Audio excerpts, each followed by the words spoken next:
ஹரே கிருஷ்ணா கிருஷ்ணா கிருஷ்ணா ஹரே ஹரே, ஹரே ராமா ராமா ராமா ஹரே ஹரே. குட்டி கதைகள் 231.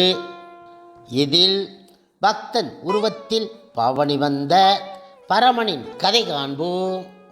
முன்பு ஒரு சமயம், ஒரு நாள், முழுமுதற் கடவுள் மற்றும் பரம புருஷ பகவான் ஸ்ரீ கிருஷ்ணரின் பக்தர் அவதாரமான சைத்தன்ய மகாபிரபு ஸ்ரீவாசா தாக்குரா வீட்டில் உள்ள திருமாலின் மஞ்சத்தில் அமர்ந்து கொண்டார். பல்வேறு சோப ஆச்சாரங்களுடன் பக்தர்கள் அவருக்கு ஆராதனை செய்தார்கள். ஒரு பக்கம் சிலர் புருஷ சுத்தம் மந்திரம் ஓதியபடி இருந்தார்கள்.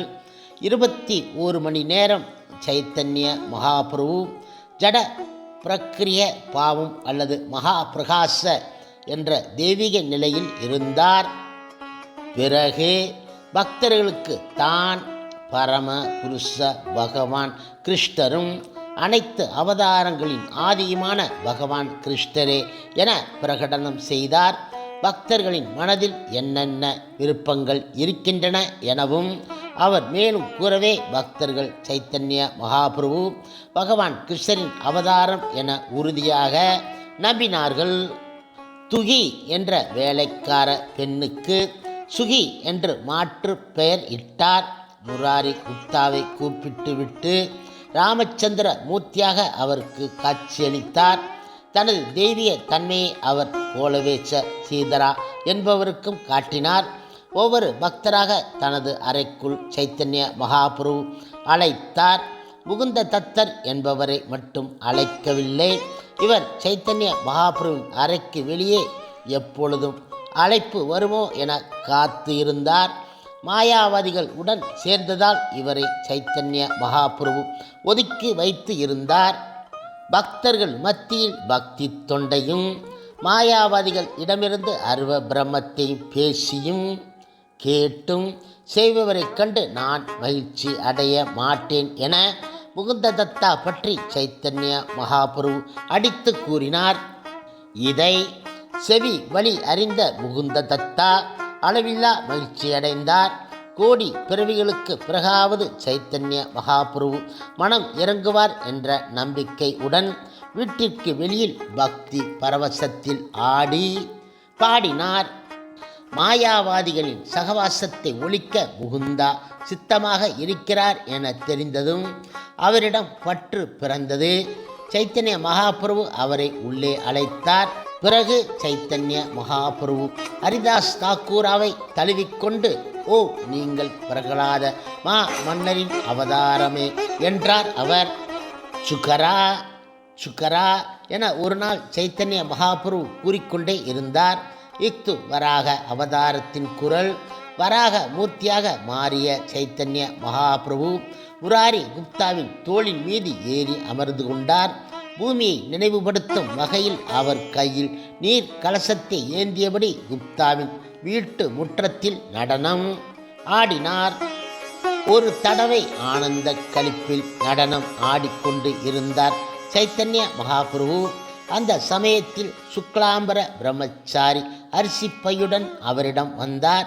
பக்தரிடம் பிரேமை கொண்ட சைத்தன்ய மகாபிரபு அவர் கையில் இருந்து பையை தட்டி பறித்து அதில் உள்ள அரிசியை குறிக்கலானார். யாரும் அவரை தடுக்காததால் அரிசியை தின்று தீர்த்துவிட்டார். பிறகு ஹரே நாமாவின் மகிமை விளக்கினார். பிருகன் நாரதிய புராணத்தில் இதன் மகிமை விளக்கப்பட்டு இருக்கின்றது. இந்த கலியுகத்தில் வேறு ஏதும் தன்னை அறிய உதவாது.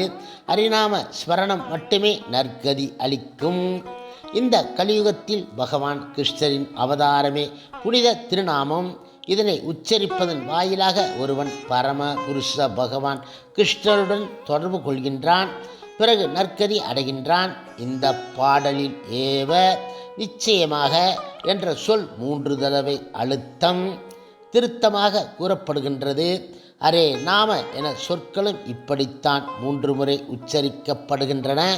கேவல மாத்திரம் என்ற சொல் மற்ற செயல்களான ஞானவித்தை, யோகம் பயிலுதல், தவம் இருத்தல் போன்ற பிரதிபலன் எதிர்பார்க்கும் செயல்களை தடை செய்கின்றது. இதர மார்க்கங்களை தேர்ந்து எடுப்பவர்கள் நற்கதி அடைய மாட்டார்கள்.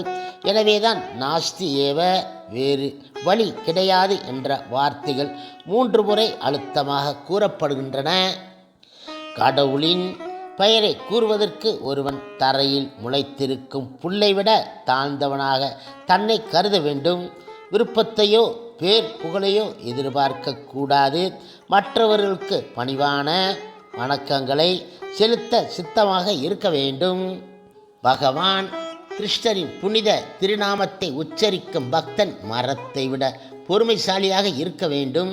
ஒரு மரத்தை யாராவது வெட்டினால் அது எதிர்ப்பு தெரிவிக்கின்றதா? வாடி வதங்கினாலும் கூட தனக்கு தண்ணீர் ஊற்ற வேண்டும் என்று மரம் யாரிடமும் யாசிப்பது கிடையாது. அதுபோன்று ஒருவன் சுடு சொல்லோ அடி உதையோ வாங்கினாலும் திருப்பி தாக்கக்கூடாது. யாரிடமும் சென்று எதையும் யாசித்து பெறக்கூடாது. எது கிடைக்கின்றதோ அதையே புசிக்க வேண்டும். ஒருவன் எப்பொழுதும் கடவுளின் புனித திருப்பெயரை உச்சரித்து கொண்டே இருந்தால் அவனால் திருப்தி அடைந்தால் இந்த பக்தி செயல் அவனது ஆன்மீக வாழ்வினை பக்குவம் அடையச் செய்யும். கைகளை உயர்த்தி கூறுகின்றேன், எல்லோரும் தயவு செய்து நான் கூறுவதை கேளுங்கள். இந்த செய்யுள் கோவையை நூலில் கோர்த்து கழுத்தில் அணியவும், தன்னை புல்லிலும் அற்பமாகவும் மரத்தைக் காட்டிலும் சகிப்புத்தன்மை கொண்டவனாகவும் கௌரவத்தை எதிர்பாராதவனாகவும் மற்றவர்களுக்கு மரியாதை செலுத்துகின்றவனாகவும் எவன் இருக்கின்றானோ அவனால் எளிதாகவும் தொடர்ந்தும் பகவான் திருநாமவை ஸ்மரணம் செய்ய முடியும். இவ்வாறு மகாபிரபு கூறினார். இப்படியாக இருக்கும் சமயம் ஒரு ஆண்டு முழுவதும் தினம் இரவில் ஸ்ரீவாசா தாக்குராவின் இல்லத்தில் ஹரே கிருஷ்ண மகாமந்திரத்தை தாம் முன்னின்று ஓதி மற்றவர்கள் ஓதச் செய்தார் சைத்தன்ய மகாபிரபு.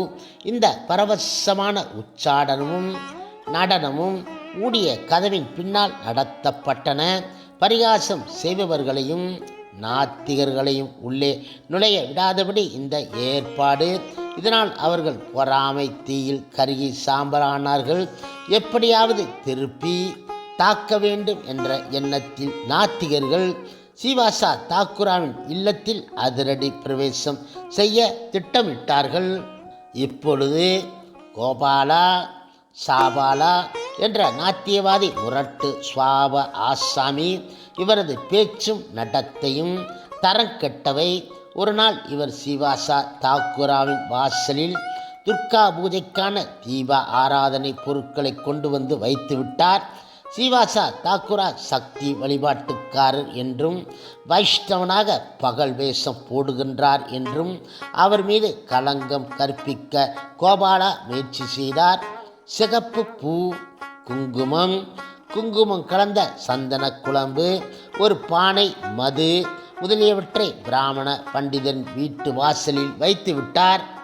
மறுநாள் காலையில் ஸ்ரீவாசா இவை யாவற்றையும் பார்த்தார். ஊர் பெரிய மனிதர்களை கூப்பிட்டு அனுப்பினார். அவர்களிடம் தினம் ஒவ்வொரு இரவும் தான் பவானி தேவி பூஜிப்பதாக அவர் கூறினார். இந்த சக்தி வழிபாட்டு பொருட்கள் தன் வீட்டு வாசலில் எப்படி வந்தன என்பதை அவர்களுடைய யுகத்திற்கே விட்டு விட்டார். ஓ, என்ன இதெல்லாம்? யார் இந்த மாதிரி விஷம வேலை செய்தது? யார் அந்த பாவி? ஊர் பெரிய மனிதர்கள் கர்ஜித்தார்கள். பிறகு நடை கூட்டுபவன் ஒருவனை அழைத்து சக்தி வழிபாட்டு பொருட்கள் அகற்றப்பட்டன. சாணம் தெளித்து அந்த இடம் தீட்டு போக சுத்தம் செய்யப்பட்டது. 3 நாள் கழித்து கோபாலா சாபாலாவுக்கு பெரும் வியாதி பீடித்துவிட்டது. உடல் முழுவதும் இரத்தமும் சீலும் சூழ்ந்து கொண்டன. பூச்சிகளும் கிருமிகளும் தாக்க வலி பொறுக்க முடியாமல் இந்த நாஸ்திகன் அல்லல் உற்றார். உடலே எரிந்தது. பெருவியாதி கொடிய வியாதி ஆதலால் கிராமத்தை விட்டு வெளியேறி கங்கைக்கரையில் தனிமையில் அமர்ந்து விட்டார் அவர். ஒரு நாள் சைத்தன்ய மகாபிரபு தன்னை தாண்டி செல்வதை கோபாலா பார்த்து விட்டார். ஓ அன்புள்ள மருமகனே, நம் கிராம வழக்கப்படி நான் உங்கள் தாய் மாமன். நீங்களே பாருங்கள் எப்படி அபராதமாக பெரும் வியாதி என்னை தாக்கி இருக்கிறதென. தாங்கள் கடவுளின் அவதாரம் ஆதலால் எத்தனையோ பாவ ஆத்மாக்களுக்கு நற்கதி அளிக்கின்றீர்கள். நானும் கொடிய பாவியே, அருளாளரே, என்னையும் ரட்சிப்பீராக என கதறி கதறி புலம்பினார் கோபாலா. சைத்தன்ய மகாபிரபுவுக்கு கோபம் இன்னும் அதிகரித்து விட்டது. ஓ பாவியே, தூய பக்தர்களை பழித்ததால் உன்னை ரட்சிக்க மாட்டேன். கோடிக்கணக்கான வருடங்கள் வரை உன் உடலை கிருமிகள் தின்னட்டும். ஸ்ரீவாசா தாக்கூராவை பவானி தேவி உபாசகர் என்று ஊரை கூட்டி பறைசாற்றி குற்றத்திற்காக ஜன்மமாக நரகத்தில் கிடப்பாயாக. நான் அரக்கர்கள் அனைவரையும் அழிப்பதற்காகவே இப்படி அவதாரம் எடுத்து வந்து இருக்கின்றேன். அரக்கர்களை வதைத்த கையோடு பக்தி தொண்டு பற்றி பிரச்சாரம் செய்வேன் என முகத்தில் அறைந்தது போல் பதில் கூறினார் சைத்தன்ய மகாபிரபு. இந்த வார்த்தைகள் கூறிய சைத்தன்ய மகாபிரபு கங்கை சென்றார் நீராட. கோபால உயிரை மாய்த்து கொள்ளாமல் அதே இடத்திலேயே வியாதியின் கொடூரம் தாங்காமல் துன்பப்பட்டார். துறவரம் பூண்ட பிறகு நவதீபம் திரும்பிய சைத்தன்ய மகாபிரபு இடம் அவரது தாமரை திருவடிகளில் கோபாலா சரண் அடைந்தார். ஓ ஸ்ரீவாசா தாக்கூராவை புண்படுத்தியதால் முதலில் அவரிடம் போய் அவரது கருணை பெறவும், அவர் ஆசி அளித்த பிறகு நீ பாவச் செயல்களை செய்யாமல் இருந்தால் இந்த தொல்லைகளிலிருந்து விடுதலை கிடைக்கும் என சைத்தன்ய மகாபிரபு அவரிடம் கூறினார். கோபாலா சாபாலா என்ற அந்த அந்தணன் ஸ்ரீவாசா தாக்கூராவின் திருவடிகளில் தஞ்சம் புகுந்தார். பிறகு அவரது பெரும் வியாதி முழு குணம் அடைந்துவிட்டது. இப்படியாக இருக்கும் சமயம் மற்றொரு அந்தணன் ஒருவர் ஸ்ரீவாசா தாக்கூரா வீட்டிற்கு வந்தார். வாசலில் பூட்டு தொங்குவதைக் கண்டு ஏமாற்றத்துடன் திரும்பி போனார். அவரால் சங்கீர்த்தனத்தை காண முடியாமல் போயிற்று. இந்த அந்தணன் சுடு சொல்காரர், மற்றவர்களை ஜபித்து பேசும் சுவாபம் கொண்டவர். மறுநாள் காலை அவர் சைத்தன்யரை நதிக்கரையில் சந்தித்தார். தனது பூணுலை அறுத்தெறிந்து உரத்த குரலில் சைத்தன்ய மகாபுருவை பார்த்து சபித்தார். அவரது நடத்தை தன்னை புண்படுத்தியதாகவும் ஆகையால் உலகப்பற்று அனைத்தையும் அவர் இழந்து விடுவார் எனவும் வாயில் விஷம் வைத்திருக்கும் அந்தணன் சாபமிட்டார். இதனை கேட்ட சைத்தன்ய மகாபுரு மட்டில்லா மகிழ்ச்சியடைந்தார். இந்த சாபத்தை அவர் ஆசியாகவே பாவித்து அகம் மகிழ்ந்தார். சைத்தன்ய மகாபிரபு எத்தருணத்திலும் அத்வைத ஆச்சாரியரை தனது குருவாகவே மதித்தார். ஏனென்றால் இவர் ஈஸ்வர புரியின் ஆன்மீக குருவாக மாதவேந்திர பூரியின் சீடர் ஆவார். அத்வைத ஆச்சாரியருக்கு இந்த மரியாதை பிடிக்கவில்லை. பிரபுவின் சேவகனாகவே அவர் என்றென்றும் தம்மை நினைத்து கொண்டார். சைத்தன்ய மகாபுருவின் வெறுப்பை எப்படியாவது சம்பாதிப்பது என அத்வைத ஆச்சாரியர் முடிவு செய்தார். இதற்காக ஒரு உபாயத்தை கையாண்டார். மாயாவாதிகள் சிலர் இவருக்கு ஏசிய தத்துவத்தை விளக்கத் தொடங்கினார்கள். இதை அறிந்த சைத்தன்ய மகாபிரபு அத்வைத ஆச்சாரியர் இருப்பிடம் சென்று அவரை நைய புடைத்தார். அகமகிழ்ந்த அத்வைத ஆச்சாரியர் களிப்பில் நடனம் ஆடினார். தனது விருப்பம் இறுதியில் நிறைவேறியதாக அவர் பெருமைப்பட கூறினார். வெகு காலம் வரை சைத்தன்ய மகாபிரபு கண்ணியத்துடன் என்னை நடத்தினார். இப்போது என்னை வெறுத்து ஒதுக்குகின்றார். நான் செய்த நல்ல பேறு இது. அவர் என்பால் கொண்ட அன்பினால் மாயாவாதிகளின் பிடியிலிருந்து காக்க விரும்பினார் என்று சொன்னாரோ இல்லையோ, சைத்தன்ய மகாபிரபு தான் செய்த செயலை நினைத்து சற்றே வெட்கி போனார். ஆனால் இதயத்தின் ஆழத்தில் அத்வைத ஆச்சாரியர் பற்றி மிக மிக பூரிப்பு அடைந்தார். ஒரு சமயம் சைத்தன்ய மகாபிரபு புனித திருநாமங்களின் மகத்துவத்தை பக்தர்கள் மத்தியில் விளக்கி கொண்டு இருக்கையில் அங்கு வீற்றிருந்த சில சாதாரண மாணாக்கர்கள் தம் விருப்பத்திற்கு ஏற்றவாறு விளக்கம் தரத் தொடங்கினார்கள். ஒரு மாணாக்கன் புனித திருநாமங்களின் மகத்துவம் மிகைப்படுத்தி கூறப்பட்டு இருப்பதாகவும், சாஸ்திரங்களில் இவ்வாறு கூறப்பட்டு இருப்பது மக்களை ஜபிக்குமாறு தூண்டுவதற்காக என்றும் கூறினார். இதனை கேட்ட சைத்தன்ய மகாபிரபு நிம்மதி இழந்தார். அந்த மாணாக்கன் முகத்தில் யாரும் விழிக்கக்கூடாதென சொல்லிக்கொண்டே கங்கையில் நீராடுவதற்காக புறப்பட்டார். மாற்று உடை கூட தரிக்கவில்லை. நீராடும் போது பக்தி தொண்டின் மகத்துவம் பற்றி அவர் விளக்கினார். பிறகு முராரி குப்தாவை பார்த்து பக்தி தொண்டின் மூலம் அவர் பகவான் கிருஷ்ணரை மகிழ்வித்ததாக கூறினார். ஸ்ரீமத் பாகவதத்தில் சுதாமன் குசேலர் கூறிய பாடலை முராரி குப்தா மேற்கோள் காட்டினார். நான் ஒரு ஏழை அந்தணன், பாவ ஆத்மா, நீங்களோ திருமகளின் கணவன். இப்படிப்பட்ட நீங்கள் என்னை தங்கள் தோளோடு தோள் சேர்த்து தழுவிக்கொண்டது ஆச்சரியமானது. உண்மையில் சொல்லப்போனால் முராரி குப்தா பிராமண பந்து கூட கிடையாது. 4வது வர்ணத்தார் என்று அழைக்கப்படும் மருத்துவ குடும்பத்தில் பிறந்தவர். அவரிடம் சைத்தன்ய மகாபிரபு முழு நிறைவு. ஏனென்றால் அவர் ஒரு பெரிய ராமபக்தர். முன்பு ஒரு தடவை முராரி குப்தா நாவினால் உரைத்த ராமபிரான் மகத்துவத்தை கேட்ட பிறகு அவர் நெற்றியில் ராமதாசர் என எழுதினார். ஒரு நாள் ஸ்ரீவாசா தாக்கூராவின் இல்லத்தில் சைத்தன்ய மகாபிரபு சங்கீர்த்தனம் செய்து கொண்டு இருந்தார். பக்தர்கள் களைப்பு அடைந்து இருந்தார்கள். பிறகு தரையில் அமர்ந்தார்கள். அவர்களை பார்த்து என்ன சாப்பிட விரும்புவதாக கேட்டார். மாங்கனி பருவம் இல்லாவிட்டாலும் மாங்கனி உண்ண விரும்புவதாக பக்தர்கள் கூறினார்கள். மாங்கொட்டை ஒன்றை கொண்டு வருமாறு சொல்லவே மாங்கொட்டை வந்துவிட்டது. அத்வைத ஸ்ரீவாசா தாக்கூராவின் வீட்டு வாசலில் நட்டு வைக்குமாறு சைத்தன்ய மகாபிரபு கூற அப்படியே செய்யப்பட்டது. ஓ, என்ன விந்தை! நட்டவுடன் மாங்கொட்டை துளிர் விட்டு விட்டது. மளவென எல்லோரும் பார்த்து கொண்டு இருக்கும்போதே ஒரு பெரியம் தோன்றிவிட்டது.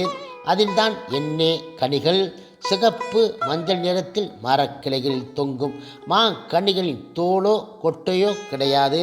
அத்தனையும் சதைப்பற்று மிகுந்த பழங்கள்.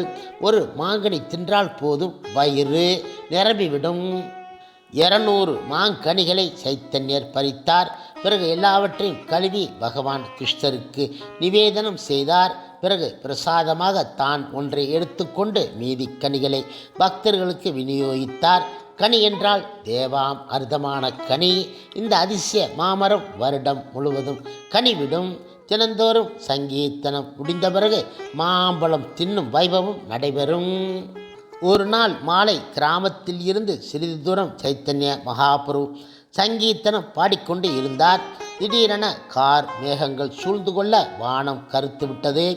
எந்த நேரமும் மழை பொழிவதற்கான அறிகுறி உடன் வானத்தில் இடியும் மின்னலும் வெட்டின. பக்தர்களுக்கு அச்சம். கையில் கரத்தாளத்துடன் நின்று கொண்டு இருந்த சைத்தன்ய மகாபிரபு வானத்தை பார்த்தபடி நின்றார். தேவராஜன் வருணன் இவர்களுக்கு ரகசியமான கட்டளை பிறப்பித்து கொண்டு இருப்பது போல் காட்சி தந்தார். பிறகு கார் மேகங்கள் விலகிவிட்டன. வான்மதி முழு ஒளியுடன் வீசத் தொடங்கியது. மகிழ்ச்சி பெருக்கில் பக்தர்களுடன் பிரபு தாண்டவம் ஆடினார். அன்று ஸ்ரீவாசா தாக்கூராவின் வீட்டில் அவரது தகப்பனாரின் திதி. திருமாலின் 1000 திருநாமங்களை அந்தனர் ஓதுவை அவர் கேட்டு கொண்டு இருந்தார். இந்த சமயத்தில் அங்கு வந்த சைத்தன்ய மகாபிரபு தானும் மெய்மறந்து திருமாலின் 1000 திருநாமக்கள் ஓதப்படுவதை ரசித்து கேட்டார். ஓர் இடத்தில் நரசிம்மர் என்ற பெயர் வந்துவிட்டது. சைத்தன்ய மகாபிரபு தனது கோப ஆவேசத்தை வெளிப்படுத்தினார். அவரது கண்கள் கோவை பழமாக சிவந்து விட்டன. உரோமக்கால்கள் குத்திட்டு நின்றன. உடல் ஆடியது. சிங்கம் போல் கர்ச்சித்தார். பிறகு சற்றும் எதிர்பாராத விதமாக சைத்தன்ய மகாபிரபு கையில் கதா ஆயுதத்தை எடுத்து அதை சுழற்றியபடியே வீதியில் ஓடினார். நாத்திகர்களை ஒழிக்க தயாரானார். பிரபுவின் நரசிம்ம ரூப உக்கிரகத்தை பார்த்த மக்கள் பயந்து நாலாபக்கமும் ஓடலானார்கள். ஓ, என்ன அவச்சாரம் செய்தோமோ தெரியவில்லையே, இப்படி உக்கிரமாக துரத்துகின்றாரே என மக்கள் நினைத்தார்கள். மக்களின் அச்சத்தை பார்த்த சைத்தன்ய மகாபிரபு தான் செய்வது என்ன என்பதை உணர்ந்தார். பிறகு கதா ஆயுதத்தை வீசி எறிந்துவிட்டு ஸ்ரீவாசா தாக்கூராவின் வீட்டிற்கு வந்துவிட்டார். கீழே அமர்ந்து நரசிம்மரின் உக்கிரகத்தை தான் வெளிப்படுத்தியதைக் கண்டு மக்கள் அஞ்சியதை பற்றி ஸ்ரீவாசா தாக்கூராவிடம் தளர்ந்த நிலையில் கூறினார். அப்பாவி மக்களிடையே பீதியை கிளப்பியது மாபெரும் தவறு ஆனதால் அந்த முயற்சியை கைவிட்டதாக கூறினார். சைத்தன்ய மகாபுருவே தங்களின் புனித திருப்பெயரை உச்சரிப்பவரது கோடி கோடியான பாவச் செயல்கள் உடனடியாக மறைகின்றன. நீங்கள் வெளிப்படுத்திய நரசிம்மரது உக்கிரம் களங்கமற்றது. உங்களை அந்த கோலத்தில் யார் பார்த்து இருந்தாலும் பௌதிய வாழ்க்கையின் தலையில் இருந்து விடுபட்டு இருப்பார்கள். இவ்வாறாக ஸ்ரீவாசா தாக்குரா சைத்தன்ய மகாபுருவை வழிபட்டார். அவரது பக்தியால் மனம் மகிழ்ந்த சைத்தன்ய மகாபுரு வீடு திரும்பினார். இப்படியாக இருக்கும் சமயம் ஒரு நாள் சிவபக்தர் ஒருவர் சைத்தன்ய மகாபுரு வீட்டிற்கு வந்தார். சிவபெருமானை துதித்து பாடியபடி அவர் தாண்டவம் ஆடினார், உடுக்கையும் அடித்தார். பிறகு சிவபெருமானின் பாவத்தை வெளிப்படுத்திய சைத்தன்ய மகாபிரபு தானும் அவரது தோளில் ஏறி அமர்ந்து நடனம் ஆடினார். இன்னொரு நாள் சைத்தன்ய மகாபிரபு வீட்டிற்கு பிச்சை கேட்டு வந்தார் ஒரு பரதேசி. பிரபுவின் நடனத்தை பார்த்த அவரும் கிருஷ்ண பக்தியில் நடனம் ஆடினார். முக்காலத்தையும் துல்லியமாக சோதிடம் கூறக்கூடிய ஒருவர் சைத்தன்யர் வீட்டிற்கு ஒரு சமயம் வந்து இருந்தார். அவரை தக்க மரியாதையுடன் பிரபு வரவேற்று உபசரித்தார். ஓ, உங்கள் சோதிட கணிப்பின்படி முற்பிறவியில் நான் யார் என்பதை கூறவும் என்றார் சோதிடரிடம். இப்பொழுது சோதிடர் கிரக சஞ்சாரங்களை கணக்கிட தொடங்கினார். தனது தியானத்தில் ஒளி பிளம்பாக முழுமுதற் கடவுளை பார்த்தார். சைத்தன்ய மகாபிரபு பரமபுருஷ பகவான் கிருஷ்ணரின் திரு அவதாரமே என நினைத்தவருக்கு வியப்பில் வாயில் வார்த்தை வர கிடையாது. சைத்தன்ய மகாபிரபு தனது கேள்வியை மீண்டும் கேட்டார். ஓர் பெருந்தகையீர், முற்பிறவி நீங்கள் பகவான் கிருஷ்ணரே, சர்வ ஆர்ப்பணம் அணிந்த லட்சுமிதான், எல்லா அவதாரங்களுக்கும் குடை போன்ற நீங்கள் அதே கிருஷ்ணர்தான் என இவ்வாறு ஜோதிடர் விடையளித்தார். தன்னை பார்த்து பேசிய ஜோதிடரை பார்த்து புன்முறுவலுடன் பிரபு கூறினார், உங்களுக்கு எனது முற்பிறவி தெளிவாக தெரிய கிடையாது என நினைக்கிறேன்.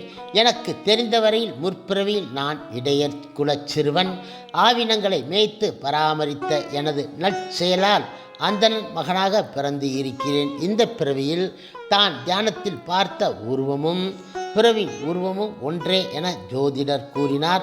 நீங்கள் யாரோ செய்யும் தொழில் என்னவோ, தங்களுக்கு என் பணிவான வணக்கங்களை தெரிவித்துக் கொள்கிறேன் என்றார் ஜோதிடர். ஜோதிடருக்கு சோதிடராகவும் பரமனின் பக்தனும் ஆனதால் மகாபிரபு அவருக்கு சன்மானமாக கடவுள் பிரேமியை வழங்கினார். இன்னொரு நாள் ஒரு சமயம் ஒரு விஷ்ணு கோவிலின் நடையில் அமர்ந்து கொண்டு தேன் கொண்டு வாரும் என்றார் சைத்தன்ய மகாபிரபு. பிரபுவின் பரவச நிலையை புரிந்து கொண்ட நித்யானந்த பிரபு முதலில் அடையாளமாக சின்ன சொம்பில் கங்கை நீரை கொண்டு வந்தார். தண்ணீரை அருந்திய பிரபு பலராமன் நினைப்பில் குஷியாக ஆட தொடங்கிவிட்டார். போதையில் ஆடுபவர் போல தெரிந்தார். யமுனை ஆற்றை ஈர்க்கும் பலராமன் ஆற்றிய லீலையை பிரபு இப்போது புரிந்து கொண்டு இருந்தார். அத்வைத ஆச்சாரியர் அவரை பலராமர் ரூபத்தில் பார்த்தார். அவர் கையில் பொன் ஏற்கலப்பை இருப்பதை வனமாளி ஆச்சாரியர் பார்த்தார். பரவசத்தில் அனைத்து பக்தர்களும் நேரம் போவது தெரியாமல் 12 மணி நேரம் ஆடிக்கொண்டு இருந்தார்கள். ஹரே கிருஷ்ணா ஹரே கிருஷ்ணா கிருஷ்ணா கிருஷ்ணா ஹரே ஹரே, ஹரே ராமா ஹரே ராமா ராமா ராமா ஹரே ஹரே. சில பிரபுபாதரின் சேவையில் இஸ்கான் பக்தர்கள்.